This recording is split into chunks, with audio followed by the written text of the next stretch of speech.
अस्सलामुअलैकुम नाज़रीन, मैं मोहम्मद असलम हुसैन सियासत की खबरों में आप सबका इस्तकबाल करता हूँ। आज 5 जनवरी 2024 है। इस्लामिक तारीख के हिसाब से आज 22 जमादी सानी 1445 हिजरी है। पेश है आज की कुछ अहम खबरें। मुल्क के दारुल दिल्ली और इसके आसपास के इलाके शदीद सर्दी की वजह से कांप रहे हैं। गर्म कपड़े पहनने के बाद भी लोगों को सर्दी से सुकून नहीं मिल रहा है। लोग सर्दी से बचने के लिए आग का सहारा ले रहे हैं। वहीं दिल्ली को आज जुमे की सुबह भी कोहर ने अपनी लपेट में ले लिया है। दिल्ली की दर्जे हरारत में 7 से 8 डिग्री सेल्सियस की गिरावट दर्ज की गई है, जिसकी वजह से दिन में शदीद सर्दी की सूरत हाल बरकरार है। जम्मू कश्मीर के शोपियान में आज जुमे की सुबह सिक्योरिटी फोर्सेस और दहशतगर्दों के दरमियान तसादुम शुरू हुआ है। जम्मू कश्मीर के शोपियान जिले के चोटीगाम इलाके में अलग सुबह सिक्योरिटी फोर्सेस और दहशतगर्दों के दरमियान इनकाउंटर का वाक़ा पेश आया। हुक्काम के मुताबिक शोपियान जिले के चोटीगाम इलाके में इस वक्त भी इनकाउंटर जारी है। उन्होंने कहा पुलिस, फौज और सेंट्रल रिजर्व पुलिस फोर्स के अहलकार मौके पर मौजूद है। शोपियान जिले के चोटीगाम इलाके में इनकाउंटर शुरू हुआ है। शोपियान पुलिस, फौज और सीआरपीएफ काम पर हैं। मजीद तफसीलात आगे आएंगे। कमिश्नर जोन पुलिस ने सोशल मीडिया प्लेटफॉर्म एक्स पर पोस्ट में ये बात कही।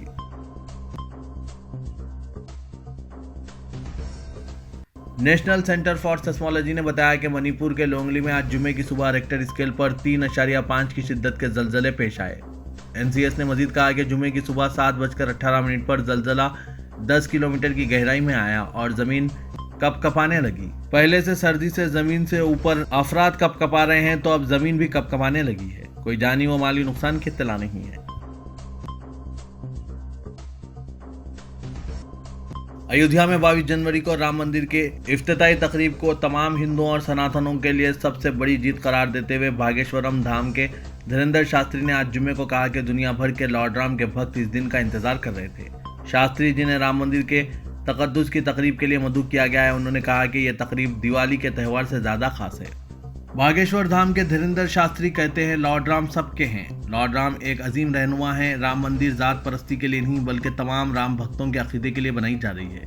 भागेश्वर धाम के धीरेन्द्र शास्त्री कहते हैं, लॉर्ड राम सियासत का मौजू नहीं है। धर्म से राजनीति चलती है, राजनीति से धर्म नहीं चलता। उन्होंने एआईएम के सरबराह असदुद्दीन ओवैसी के बयान पर भी तनकीद की। भागेश्वरम धाम के धीरेन्द्र शास्त्री ने असदुद्दीन ओवैसी के बयान पर कहते हैं, ये सिर्फ इनका खौफ जाहिर कर रहा है। हम मस्जिदों पर मंदिर नहीं बनाना चाहते बल्कि मंदिरों की तामीर नौ करना चाहते हैं।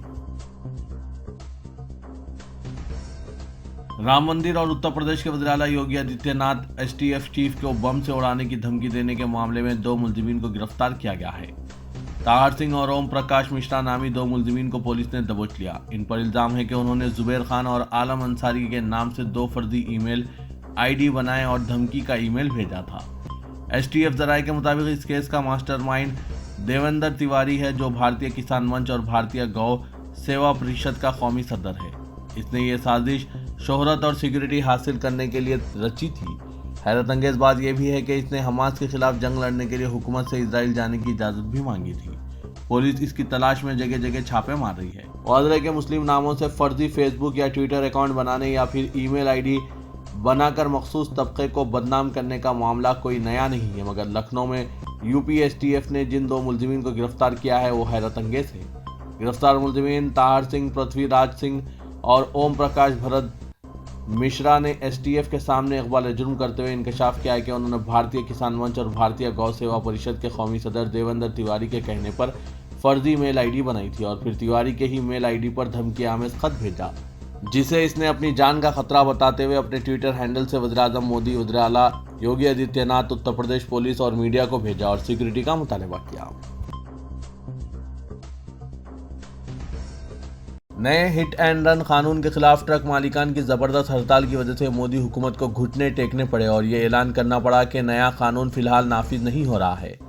इस पर उद्धव ग्रुप की शिवसेना की जानिब से शदीद तनकीद की गई है। शिवसेना ने इस ताल्लुक से मराठी मीडिया में बयान जारी किया और बताया कि अगर ये राम मंदिर के इफ्तिताह का मौका नहीं होता और इलेक्शन करीब नहीं होते, ट्रक मालिकान के मुतालबात एक दिन में तस्लीम नहीं किए जाते। शिवसेना ने इस मौके पर तीनों ज़रई क़ानून और शहरियत तरमीमी कानून के ताल्लुक से किए जाने वाले एहतजाज का हवाला देते हुए बताया कि इन कानून के खिलाफ भी ज़बरदस्त एहतजाज किया गया, लेकिन हुकूमत ने काफ़ी अरसे तक बात नहीं मानी। ज़रई कानून पर तो 1.5 साल तक तसादुम की सूरत हाल बरकरार रही, जबकि शहरियत तरमीमी कानून पर कई महीनों तक तहरीक चलाई गई। इसीलिए हमारे कहना है कि अगर इलेक्शन करीब ना होता और राम मंदिर का इफ्तिताह दरपेश ना होता तो सरकार ये मुतालबा भी इतनी आसानी से और इतनी जल्द तस्लीम नहीं करती। शिवसेना ने इसके साथ ही ट्रक मालिकान को मुबारकबाद पेश की कि वो सरकार से अपना मुतालबा मनवाने में कामयाब रहे। दिल्ली के वज़ीर आला अरविंद केजरीवाल ने एक प्रेस कॉन्फ्रेंस का इनेकाद अमल में लाते हुए हर इस सवाल का जवाब दिया जो ईडी की तरफ से 3 समन जारी होने के बाद मुसलसिल पूछे जा रहे थे। केजरीवाल ने बताया कि 3 समन जारी होने के बाद भी वो ईडी के सामने क्यों पेश नहीं हुए। उन्होंने ईडी के समन को गैर कानूनी करार देते हुए कहा कि जांच एजेंसी इन्हें लोकसभा इंतखाबात से कबल गिरफ्तार करना चाहती है। प्रेस कॉन्फ्रेंस के दौरान अरविंद केजरीवाल ने कहा कि शराब घोटाले के बारे में पिछले 2 साल से कई बार सुना होगा, लेकिन इन 2 साल में तहकीकात के बाद भी कहीं से 1 पैसा भी नहीं मिला। मेरा सवाल यही है कि अगर कोई घोटाला हुआ है तो पैसा कहाँ गया? क्या पैसा हवा में गायब हो गया? पार्टी के कई लीडर को जेल में कैद कर रखा है और अब बीजेपी झूठे इल्जामात लगाकर मुझे भी गिरफ्तार करना चाहती है, इसीलिए मुझे समन भेजे जा रहे हैं। केजरीवाल के मुताबिक इनके वकील ने इन्हें बताया है कि यह समन गैर कानूनी है, इसीलिए पेश होने की जरूरत नहीं है।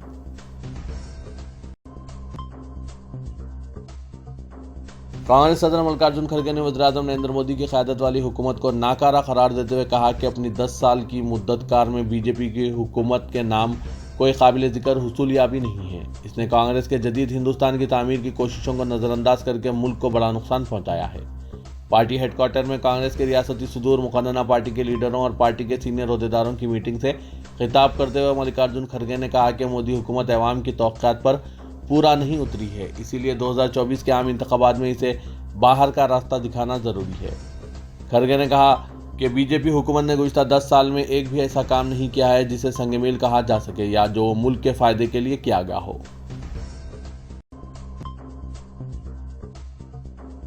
शरद पवार की ज़ेर-ए-क़यादत एनसीपी के रुकन असेंबली और महाराष्ट्र के साबिक़ वज़ीर जितेंद्र आव्हाड ने यह कहते हुए एक तनाज़ा पैदा कर दिया है कि लॉर्ड राम नॉन वेजिटेरियन यानी सब्जी खोर नहीं थे जो जानवरों का शिकार करते थे।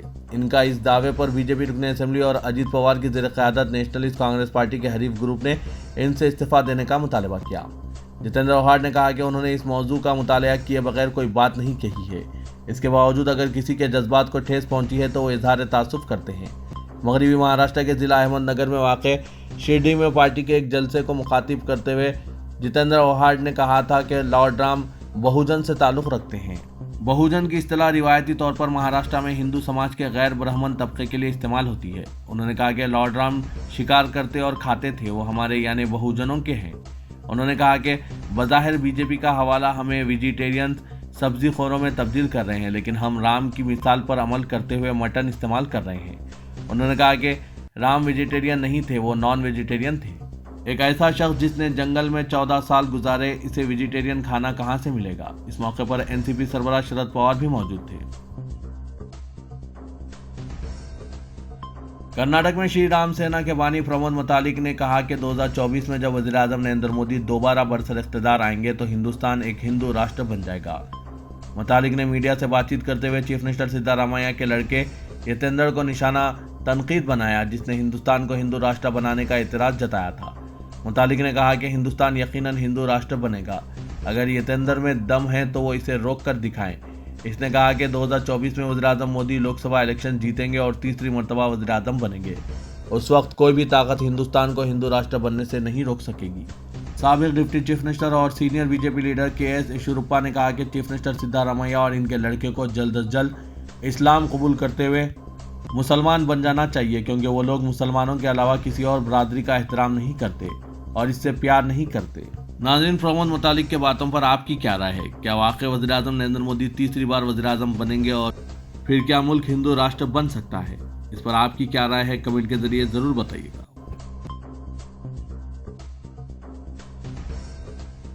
सुप्रीम कोर्ट ने 2021 में मगरबी बंगाल इंतखाबी तशद्दुद के दौरान एक शख्स के कत्ल के सिलसिले में 13 मुलजिमीन को कोलकाता हाईकोर्ट के फैसले के खिलाफ जमानत दे दी है। 25 जून 2022 को कोलकाता हाईकोर्ट ने सीबीआई की सिफारिश पर बुरोईपुर जिला मजिस्ट्रेट की अदालत के जरिए पेशगी जमानत को कालादम कर दिया था, जिसके बाद मुलजिमीन के लिए राहत की उम्मीद खत्म हो गई थी। हालांकि ये फसाद 2 सियासी पार्टियों बीजेपी और टीएमसी के कारकुनान की सियासी अदावत का नतीजा था, लेकिन फिरका परस्त अनासिर ने इसे हिंदू मुस्लिम रंग देकर इलाके में न सिर्फ नफरत की फिजा हमवार करने की कोशिश की थी, बल्कि इसके नतीजे में एक तरफा तौर पर गरीब बेकसूर मुस्लिम नौजवानों को गिरफ्तार किया गया था। वाजरे के 2 मई 2021 की शाम 8 बजे मुतौफ़ी हरन अधिकारी को सियासी अदावत के सबब जालिमाना तौर पर मारा पीटा गया, जिसकी ताब ना लाकर इसने दम तोड़ दिया। बाद में पुलिस ने कुर्बान, यूनुस, हुमायूं, रकीब मुल्ला, उस्मान मुल्ला, मोइनुद्दीन, रेशमा, सुप्रिया बीबी, सैफ उल काजी, दाऊद अली मुल्ला समेत 17 मुलजिमीन के खिलाफ मुकदमा दायर किया। इनमें कुछ मुलजिमीन ने जिले अदालत से पेशगी जमानत ले ली थी। बाद में मुकदमा CBI के हवाले कर दिया गया, जिसकी सिफारिश पर जिले अदालत के जरिए दी गई जमानत कोलकाता हाईकोर्ट ने मुस्तरद कर दिया था। सदर जमीयतुल माहिन मौलाना महमूद असद मदनी की हिदायत पर वकला ने नवंबर 2022 में अदालत से रुजू किया था। सुप्रीम कोर्ट ने 13 मुस्लिम नौजवानों को जमानत दे दी है। पुरी के शंकराचार्य स्वामी नशलानंद सरस्वती ने कहा कि आज तमाम बड़े मजहबी मुकामात को सयाहती मुकाम बनाया जा रहा है। इस तरह इनमें ऐश व इशरत की चीज़ें शामिल की जा रही है, जो कि दुरुस्त नहीं। 22 जनवरी 2024 को अयोध्या में रामलला का प्राण प्रतिष्ठा होना है, जिसके लिए तैयारियां जोरों शोर से की जा रही है। उत्तर प्रदेश हुकूमत और अयोध्या इंतजामिया इस तकरीब को शानदार बनाने के लिए सख्त मेहनत कर रही है। राम मंदिर की पहली मंजिल तैयार है और इसे सजाया संवारा जा रहा है। PM मोदी को राम जन्मभूमि तीर्थ क्षेत्र ट्रस्ट ने प्राण प्रतिष्ठा प्रोग्राम में बतौर चीफ गेस्ट मदऊ किया है और इस बात का पूरा इम्कान है कि वज़ीर-ए-आज़म रामलला की मूर्ति को अपने हाथों से सिंहासन पर नस्ब करेंगे। ओडिशा के जगन्नाथपुरी मठ के शंकराचार्य स्वामी नशलानंद सरस्वती ने इस पर एहतजाज किया है। उन्होंने रतलाम में बड़ा बयान दिया। उन्होंने कहा कि वो 22 जनवरी 2024 को होने वाली प्राण प्रतिष्ठा की रस्म में शिरकत के लिए अयोध्या नहीं जाएंगे।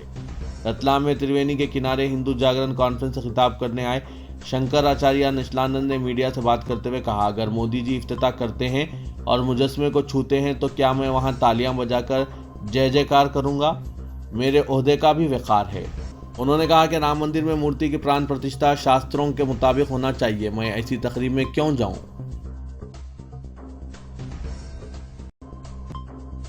वाईएसआर तेलंगाना पार्टी की सरबराह शर्मिला ने दिल्ली में कांग्रेस के कौमी सदर मल्लिकार्जुन खड़गे और राहुल गांधी से मुलाकात करते हुए कांग्रेस में शमूलियत इख्तियार कर ली और साथ ही अपनी पार्टी को कांग्रेस में जम कर देने का ऐलान किया। बादादा मीडिया से बात करते हुए शर्मिला ने कहा कि कांग्रेस मुल्क की सबसे बड़ी सेक्युलर जमात है। इनके वालिद आंजहानी राजशेखर रेड्डी ने राहुल गांधी को मुल्क का वज़ीर-ए-आज़म बनाने के अज़्म का इजहार किया था। वो अपने वालिद के ख्वाब को शर्मिंदा ताबीर करने के लिए कांग्रेस में शामिल हुई है। मीडिया के इस इस्तफसार पर कि क्या इन्हें आंध्र प्रदेश कांग्रेस कमेटी का सदर नामजद किया गया है, वाईएस शर्मिला ने कहा कि कांग्रेस हाईकमान पार्टी में इन्हें जो भी जिम्मेदारी देगी वो इसको कबूल करेंगे। आंध्र प्रदेश तो क्या अंडमान निकोबार की भी जिम्मेदारी देती हैं तो वो इसको कबूल करेंगे। शर्मिला ने कहा कि कांग्रेस में शामिल होकर इन्हें बेहद खुशी हो रही है। तेलंगाना के वज़ीर-ए-आला रेवंत रेड्डी ने दिल्ली में मसरूफ तरीन दिन गुजारते हुए AICC के इजलास में शिरकत की, जिसमें लोकसभा इंतखाबात के अलावा राहुल गांधी की भारत जोड़ो न्याय यात्रा का जायजा लिया गया। रेवंत रेड्डी ने शाम में मरकजी वजीर शहरी तरक्यात हरदीप सिंह पुरी, मरकजी वज़ीर दाखिला अमित शाह के अलावा मरकजी वजीर जल शक्ति गजेंद्र सिंह शेखावत से मुलाकात की। इन मुलाकातों में मुतालिका वज़रा के अलावा आला ओहदेदार भी मौजूद थे। वज़ीर-ए-आला ने मरकजी वजीर शहरी तरक्यात पर जोर दिया कि मकानात की तामीर से मुतालिक फंड्स की इजराई के अलावा दूसरी स्कीमात से तेलंगाना को फ़ायदा पहुँचाने के अलावा ज़ेर-ए-इल्तवा बकायाजात फौरी जारी करके तेलंगाना के तरक्याती कामों में तेज़ी पैदा करने मरकजी हुकूमत से मुकम्मल ताउन करने की अपील की। मरकजी वजीर हरदीप सिंह पुरी ने कहा कि वज़ीर-ए-आज़म नरेंद्र मोदी टीम इंडिया की स्पिरिट से काम कर रहे हैं। मुल्क की तरक्की और रियासतों की तरक्की के लिए मरकज से मुकम्मल ताउन फराहम किया जा रहा है। तरक्याती और फलाही स्कीमात में सियासत से बालातर होकर मरकजी हुकूमत काम कर रही है। तेलंगाना इंतखाबात में शिकस्त से भारत राष्ट्र समिति ने सबक हासिल करके पार्टी में दाखिली जमहूरियत बहाल करने का अमल शुरू कर दिया है। पार्टी में जहां फैसले का इख्तियार महज KCR खानदान को हुआ करता था, अब इसमें तब्दीली देखी जा रही है। कहा जा रहा है कि BRS कायदीन अब दूसरे नंबर के कायदीन व जिले कायदीन से मुशावरत करने लगे हैं। गुज़िश्ता रोज़ तेलंगाना भवन में हुए इजलास में कारगुजार सदर BRS की मौजूदगी में पार्टी के नाक़िस मुजाहरे के मुतालिक आगाही हासिल करने जिले कायदीन से मुशावरत की गई और कई कायदीन को खिताब का मौका दिया गया ताकि पार्टी में दाखिली जमहूरियत की बहाली का आगाज़ किया जा सके। बताया जा रहा है कि BRS में कभी ऐसी रिवायत नहीं रही थी कि सरकर्दा रियासती कायदीन की मौजूदगी में ज़िले कायदीन व दीगर नुमाइंदों को बात करने का मौका दिया जाए, लेकिन अब तब्दीली देखी जा रही है। इसको नज़र में रखते हुए कहा जा रहा है कि BRS ने अपने तर्ज कारकर्दगी में तब्दीली का फैसला किया है। Telangana state EAMCET engineering pharmacy के इम्तिहानात 10 में से मुनक्किद करने का महकमा तालीम ने फैसला किया है।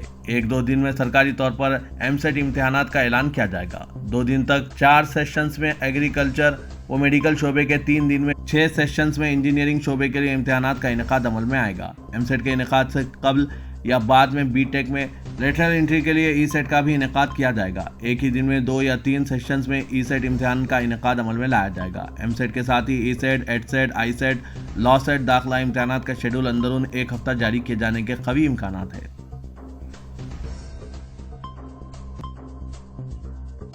सदर कुल हिंद मजलिस इत्तेहादुल मुस्लिमीन और रुकन पार्लियामेंट हैदराबाद असदुद्दीन ओवैसी ने हल्का असम्बली कारवान और हल्का असम्बली गोशा महल के तहत अवामी हुक्मरानी के तहत सरकारी स्कीमात से इस्तेफादा के लिए फॉर्म्स के अदकाल के मराकिज़ का कई घंटों तक दौरा करके अवाम को तरगीब दी कि वो ज़्यादा से ज़्यादा दरख्वास्तें दाखिल करें ताकि सरकारी स्कीमात के फ़वाइद इन्हें हासिल हो सकें। रुकन पार्लियामेंट हैदराबाद सदर मजलिस हुकूमत की जानिब से फॉर्म्स के अदकाल के आगाज़ के पहले दिन से रोज़ाना मुसलसिल इन मराकिज़ का दौरा कर रहे हैं और ओहदेदारों के अलावा मुकामी अवाम से भी तबादला ख्याल कर रहे हैं। वाज़ेह के सदर मजलिस की जानिब से हल्का असम्बली गोशा महल में इंतखाबात के दौरान दौरे नहीं किए गए हैं और ना ही इनका कोई उम्मीदवार हल्का असम्बली गोशा महल से बीजेपी रुकन असम्बली राजा सिंह के मुकाबले खड़ा हुआ। हालांकि राजा सिंह की जानिब से कई एक चैलेंजेस किए जाने के बावजूद हल्का असम्बली गोशा महल में मजलिसी उम्मीदवार इंतखाबात में हिस्सा नहीं लिए हैं, लेकिन अब इंतखाबात के बाद हल्का असम्बली गोशा महल में सदर मजलिस की जानिब से दौरा करके सरकारी स्कीमात से इस्तेफादे के लिए अवाम को राग़िब करने की कोशिश की गई है। नाज़रीन, इस पर आपकी क्या राय है? कमेंट के जरिए ज़रूर बताइएगा। रियासत तेलंगाना में जारी प्रजा पालना प्रोग्राम के दौरान ओहदेदारों को अवाम से 57 लाख दरख्वास्तें वसूल हुई हैं। बेशतर दरख्वास्तें 6 जमानतों से मुतालिक हैं। असम्बली इंतखाबात की मुहिम के दौरान कांग्रेस ने अवाम से 6 जमानतों को नाफिज करने का वादा किया था।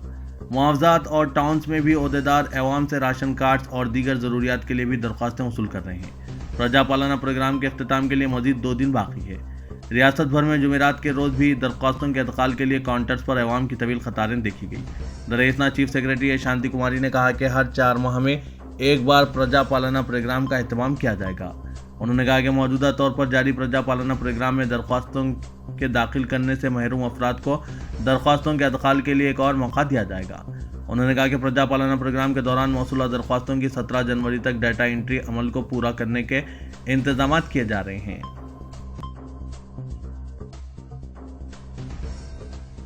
तेलंगाना भर में अवामी हुक्मरानी प्रोग्रामों के तहत दरख्वास्तों की वसूली का सिलसिला जोरों शोर से जारी है। हुकूमत की जानिब से सिक्योरिटी के लिए आधार और राशन कार्ड को लाजमी बनाने पर अवाम की बड़ी तादाद आधार कार्ड को अपडेट करवाने के लिए मी सेवा मराकिज़ पर देखी जा रही है। अवाम ने तशवीश का इजहार करते हुए कहा कि नाकाफ़ी आधार मराकिज़ की कमी की वजह से मुश्किलात का सामना करना पड़ रहा है। कई अफराद ने कहा कि इस तरह की कतारें रोज़ाना देखी जा रही है। उन्होंने कहा कि इन मराकिज़ के अमले की जानिब से रोज़ाना सिर्फ 100 आधार कार्ड ही अपडेट किए जा रहे हैं, जिसकी वजह से बकिया अफराद को जो कतार में ठहर रहे हैं इनको मायूसी का सामना करना पड़ रहा है। बाज़ ख्वातीन ने तशवीश का इजहार करते हुए कहा कि वो घर के कामकाज छोड़कर सुबह से ही कतार में ठहरने पर मजबूर हैं।